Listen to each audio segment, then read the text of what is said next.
Good day and welcome back to another Dbz Dokkan battle video. In this video we are going to be taking a look at the Extreme Z battle for the Extreme Z Awakening of the Trunks and Mai unit. Now Trunks Team Future and Mai are a pretty good unit. They were a Time Traveler's lead and they are still, but an improved one. The Super AGL and Extreme AGL and Worldwide Chaos category characters will be effective in this Extreme Z battle.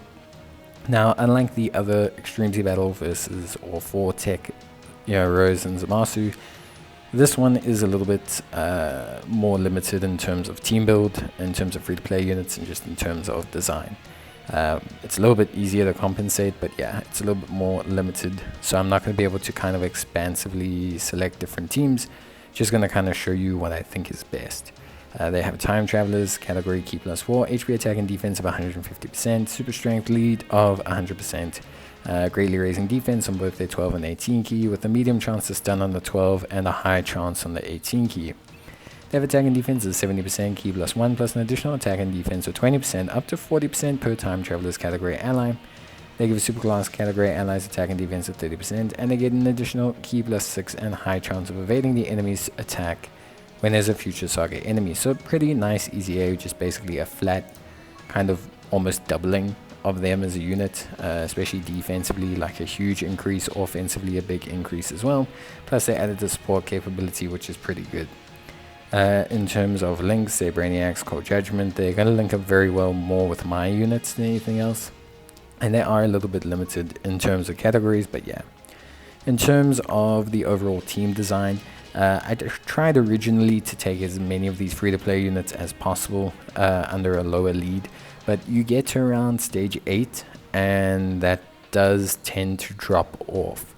And you'll see my team change between the first attempt and the final attempt, and it's just because at stage 8 became super reliant on the LR Zamasu to carry a lot of the damage, but also to do all the tanking. The Android 17 and 18 really fell off in terms of their ability to tank quite significantly, and unless you got super lucky with 18's evasions, you would eventually just take too much damage, and it became very much rerunning the stage constantly to try and get the friend LR Merge Zamasu to link up with your Goku Black Zamasu. Needed to be Rainbow, needed to get off 3 super attacks, needed to get off a crit, and it was just too many kind of recurring conditional effects that needed to happen for that team build to be succinct and to be viable. The units that are very good though, that do carry over, you can take the Time Traveler's Strength Goku Black Zamasu, that's more than fine. You can take the AGL Goku Black, he's also more than fine, only at 55% great support. You can replace him with Goku Rose, you can replace him with any of those units, is more than fine. The Zamasu, the Merge Zamasu, is definitely the best friend to take. He does super high volumes of damage, and so in general it is just the best friend to take. He does just do a fantastic job. So yeah, definitely prioritize using him as your friend. Obviously he's a Worldwide Chaos lead, so he does help out, but make sure that your lead encompasses him. He carries a lot of the workload. Once you get to level 10, obviously effects will change. They will be immune to stunning, immune to sealing, attack lowering, etc.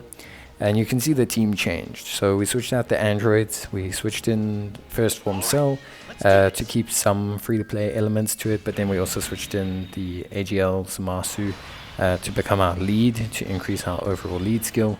And we also added in the Strength Rose as well for a bit of support. You could throw in the AGL Rose, is also fine.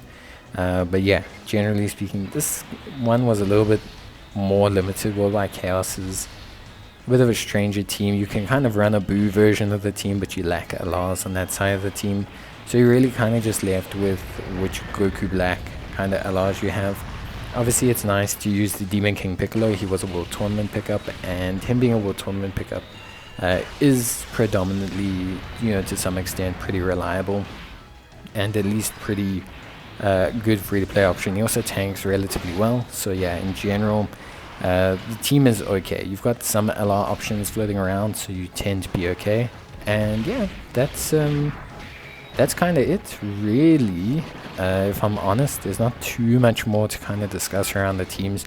Like I said, this one was far more limited than the original or the other Rose Masu. There you've got a couple avenues to tackle the whole Battle of Fates thing with legendary existence, with kind of rolling around Realm of the Gods. So here this was a little bit more kind of straightforward. I think for the most part players should have enough options to make things work to take this out. Obviously, there is still the fact that yes, this team is definitely, I would say, not as easy to make as some of the other ones I've done in the past. But then again, LR Extreme Z Awakenings are not necessarily for brand new out the box players. They are still definitely challenging. There are still definitely events that are like not beginner friendly, I would say. If you start Dokkan tomorrow and you want to do this event on the same day, it's not going to happen. Not unless you play for like 40 hours. But yeah, basically it's, or you get lucky with summons, but basically it's pretty much that notion.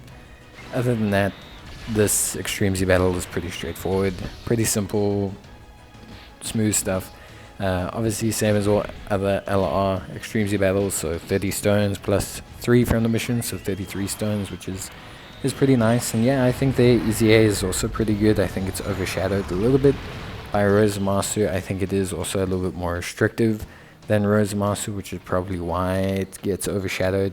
They're good on a Time Traveler's team, but that's kind of how they always were. They always were generally considered a unit that was good on a Time Traveler's team. But with that being said, it's still going to be interesting to see how good they are. And yeah, overall just an exciting unit to use and to get an EZA. And that's it. Obviously we can claim the missions. It's just for beating stage 7. And if you have any queries, you can leave a comment down below. Otherwise, I'll see you guys in the next one. So until then, take care, stay safe, and bye.